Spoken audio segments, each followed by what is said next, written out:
Shalom, Bapak Saudara. Saya sedikit mau share. Tadi pagi saya merenungkan firman Tuhan dari surat Yohanes yang ketiga, ya, mengenai Diotrefes. Jadi saya agak kaget ketika saya baca. Udah sering sekali saya baca, tapi tadi pagi saya melihat luar biasa otoritas daripada Diotrefes ini, ya.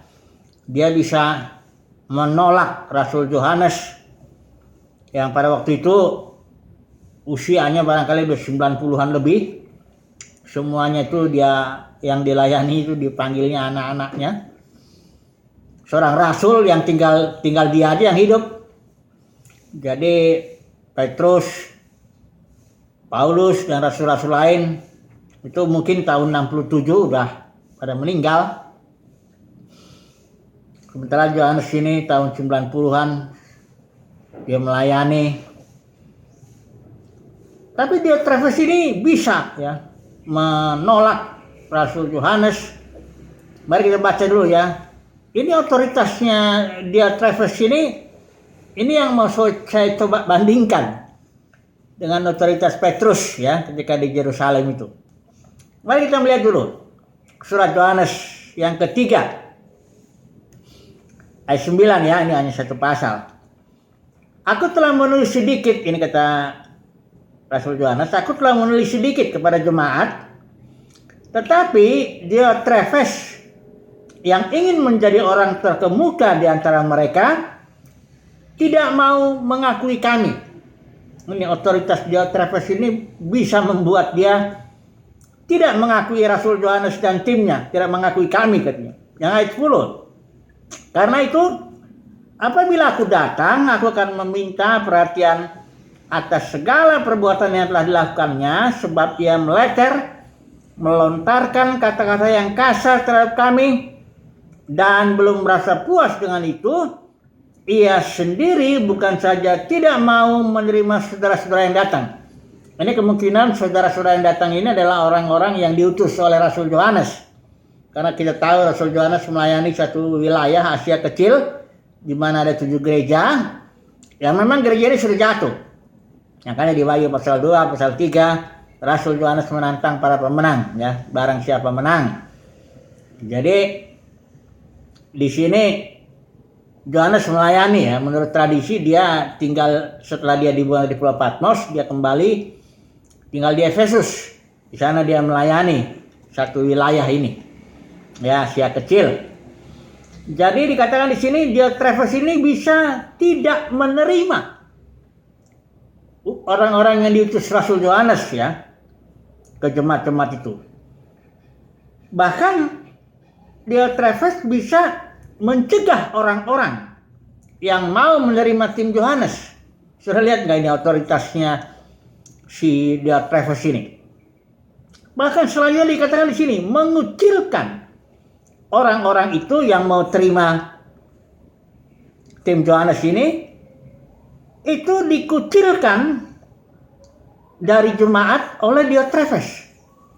Saudara lihat otoritas Diotrefes dalam jemaat di sini, ini luar biasa, ya. Coba dulu sebentar kita bandingkan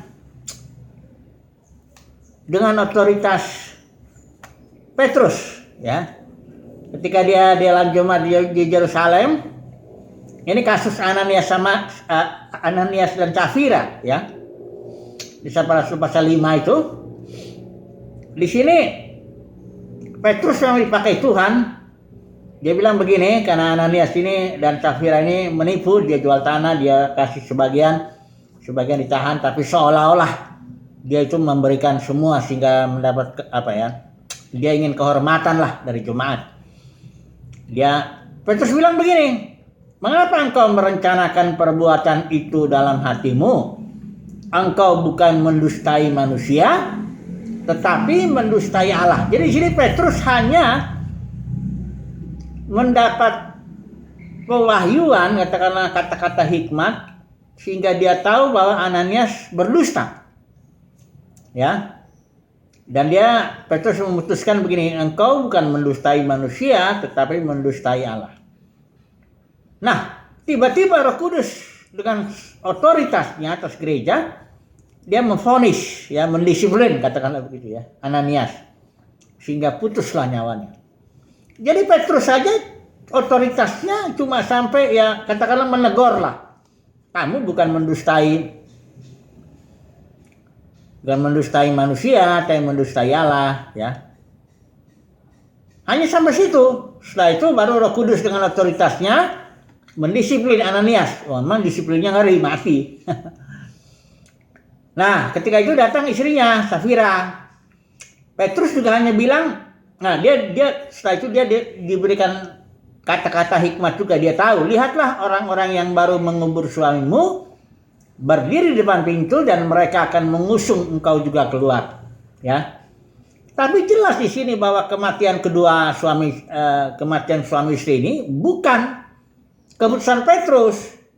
Petrus hanya menjadi alat, ya, di tangan Roh Kudus untuk menyampaikan katakanlah teguran kayak begitu, ya. Lain dengan Diotrefes. Diotrefes ini jelas bukan perpanjangan tangan Roh Kudus, karena yang dia hajar itu Rasul Yohanes dan timnya. Ini ada jelas otoritas Diotrefes ini yang bisa, pertama ya, dia bisa tidak menerima orang-orang yang timnya Yohanes ini, Rasul Yohanes. Kedua, dia bisa mencegah orang-orang yang mau menerima. Yang ketiga, dia bisa mengucilkan. Ini jelas otoritas Diotrefes ini adalah otoritas yang bukan otoritas Roh Kudus lah, ya. Nah, mari kita coba periksa dulu. Ini otoritas apa yang ada dalam diri Diotrefes, ya, sehingga dia mampu memiliki kekuatan seperti ini. Nah, kita tahu kalau kita lihat konteksnya, ini gereja sudah jatuh karena 3 pengajaran yang sering saya sebutkan. Yang pertama, ajaran Jezebel, ya, merampas otoritas suaminya. Jezebel itu jadi para penatua ini merampas otoritas Kristus. Kedua, ajaran Bileam, dijadikan perdagangan lah. Segala pelayanan itu misi memperkaya diri dan sebagainya. Yang ketiga, ajaran Nikolaus. Inilah dia Nikolaus ini. Niko dengan Laus itu menaklukkan kaum awam. Inilah ajaran yang membenarkan hierarki. Dalam gereja yang tadinya organisme, sekarang jadi organisasi yang ada hierarki. Nah, Diotrefes ini kelihatannya dia memiliki otoritas atau hierarki tertinggi ini kelihatannya. Kalau zaman sekarang ya mirip-mirip kayak gembala sidang lah. Gembala sidang juga kan secara organisasi dia punya hak untuk memecat bahkan pengerjanya, bahkan wakilnya pun kalau dia mau ganti ya bisa aja. Karena gereja itu gereja miliknya kan. Otoritasnya otoritas dia, bukan otoritas Roh Kudus. Jadi Diotrefes ini seperti itu.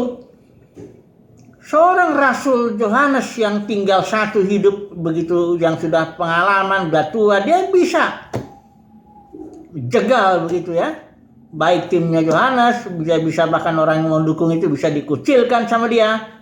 Ini kira-kira otoritas Diotrefes ini mirip-mirip lah dengan otoritas gembala sidang zaman saat ini, ya. Yang punya otoritas, bukan otoritas Roh Kudus, ya, tapi otoritas organisasi atau otoritas diri sendirilah, ya. Nah, saya renung-renungkan begini, ini saya makin yakin, ya, otoritas Diotrefes ini adalah otoritas yang karena ajaran Nikolaus, hierarki, ya. Jadi makanya dia bisa menolak, ya, seorang rasul seperti Yohanes pun dia bisa tolak itu, ya. Timnya pun dia bisa tolak, bahkan dia bisa kucilkan. Nah, kalau kita bandingkan sekali lagi, kalau Petrus, coba lihat. Ini Petrus gereja itu masih organisme. Belum jatuh, karena di zaman Paulus itulah baru Paulus mengatakan dalam Kisah Para Rasul, dari antara kamu akan ada orang-orang, dia bicara sama penatua, dengan ajaran palsu berusaha menarik murid-murid, ya. Disitulah gereja mulai pecah. Zaman Paulus, bahkan Paulus sendiri ketika dia mau mengakhiri kehidupannya, seluruh Asia kecil itu sudah meninggalkan dia. Ini gereja-gereja yang jatuh yang ditulisin oleh surat Yohanes itu. Jadi otoritasnya ini gereja masih organisme nih zaman Petrus ngomong sama Ananias Safira itu. Dan yang berlaku otoritas Roh Kudus. Ya. Tapi waktu Diotrefes ini bukan lagi otoritas Roh Kudus. Ini sudah otoritas manusia si Diotrefes itu yang ingin jadi orang terkemuka di antara yang lain. Jadi otoritas ini manusiawi ini itulah yang bisa menolak orang yang katakanlah Rasul Yohanes itu orang yang benar-benar mewakili Tuhan lah di situ. Nah, saudara lihat ya. Kalau kita terapkan dulu sekarang dulu lah untuk kondisi saat ini. Gereja sudah jatuh. Penjatuhan gereja jelas karena 3 hal ini. Sesuai dengan firman Tuhan Wahyu pasal 2 pasal 3. Ajaran Bileam, ajaran Jezebel, dan ajaran Nikolaus yang membenarkan hierarki. Sekarang gereja sudah jadi ribuan denominasi dan itu dibenarkan. Ya. Dianggap ya sudah sewajarnya lah ya. Hierarki itu ada. Padahal itu adalah akibat ajaran Nikolaus ya, penjatuhan gereja. Nah, bagaimana sikap kita sekarang? Nah, ini kita coba dulu renungkan ini ya. Karena Alkitab memberikan janji kepada kita bahwa kita akan juga memiliki otoritas nantinya. Ya. Jika Tuhan Yesus datang menegakkan kerajaannya di muka bumi ini, disitulah kita akan bersama-sama dengan Tuhan Yesus diberi hak, diberikan otoritas untuk melayani, untuk menghakimi ya di bumi ini. Kalau sudah lihat juga itu Wahyu pasal 4 pasal 5 pasal 5 ayat 10-nya itu dibilang imam-imam dan raja-raja ini 4 makhluk itu dengan 24 tua-tua itu simbol itu akan memerintah di bumi ya. Dan bahkan kalau dalam perjanjian lama itu mulai dari itu kan perjanjian lama itu simbol ya, tanda ya bahwa Israel sendiri sebagai raja-raja dan imam-imam dia itu menjadi apa ya, harta kesayangan Tuhan dan dia memerintah bangsa-bangsa, katakan begitu ya. Nah, itulah simbol Israel itu simbol gereja yang nantinya akan memerintah di bumi ini. Orang-orang kudus ya, para pemenang tapi orang-orang yang sudah menyalahgunakan otoritas gereja kayak Diotrefes ya tidak mungkin lagi dia bisa memerintah ya. Orang-orang kayak Diotrefes yang sudah katakanlah merampas, menggeser otoritas Roh Kudus dan menegakkan otoritas manusiawi, tentu ketika Tuhan Yesus datang tidak akan memerintah dia ya. Nah, jadi Bapak Saudara, apa yang mau saya bagikan dalam share yang singkat ini?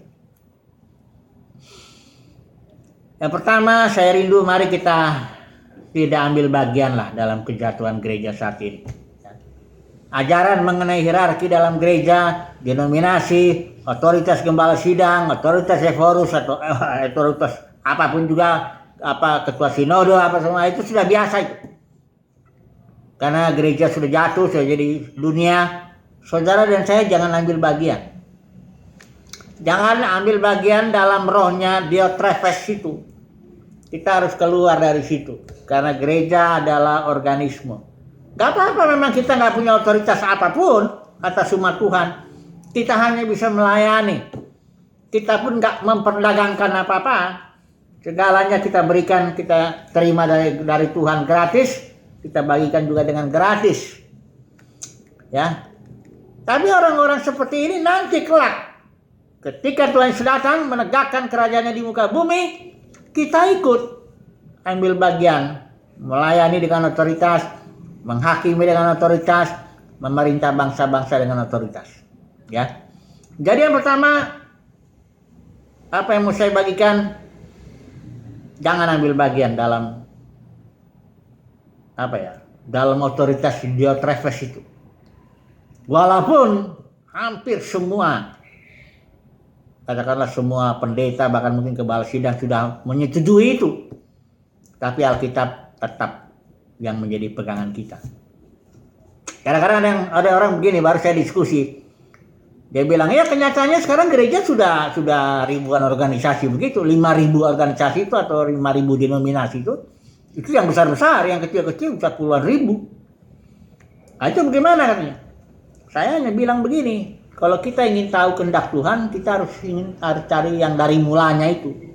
Jangan yang sekarang yang sudah menjadi izin Tuhan. Karena satu waktu kan orang Farisi datang kepada Tuhan Yesus bilang gini, kok Musa tuh mengizinkan suami menceraikan istrinya dengan cara memberikan surat cerai aja?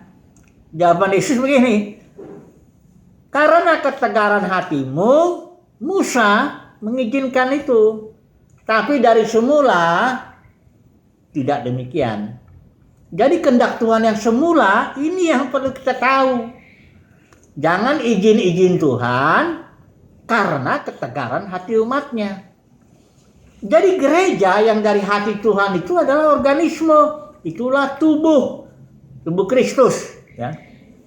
Tapi sekarang kok sudah menjadi ribuan denominasi, ribuan organisasi. Dengan bermacam-macam otoritas diotrefes. Jadi gimana itu? Itu karena diizinkan Tuhan, karena ketegaran hati umatnya. Jadi kita jangan ambil bagian. Melalui share singkat ini, saya rindu Bapak Saudara. Mari kita kembali ke dalam rencana Tuhan semula. Gereja adalah organisme. Yesus bilang, jangan seorang pun di antara kamu disebut pemimpin. Ya. Akulah pemimpinmu, kamu semua saudara. Ini dia Yesus sedang bicara otoritas. Otoritas gereja tidak pernah didelegasikan. Otoritas delegasi itu hanya ada dalam gereja yang udah jatuh itu, organisasi. Jadi puji Tuhan. Mari sharing singkat ini, mari saudara. Jangan ambil bagian dalam otoritas diotrefes dalam gereja. Mari kita bersabar aja ya. Kita melayani aja, nggak punya otoritas atas umat Tuhan. Jangan kita ngatur ya kehidupan orang lain. Atur umat Tuhan ya.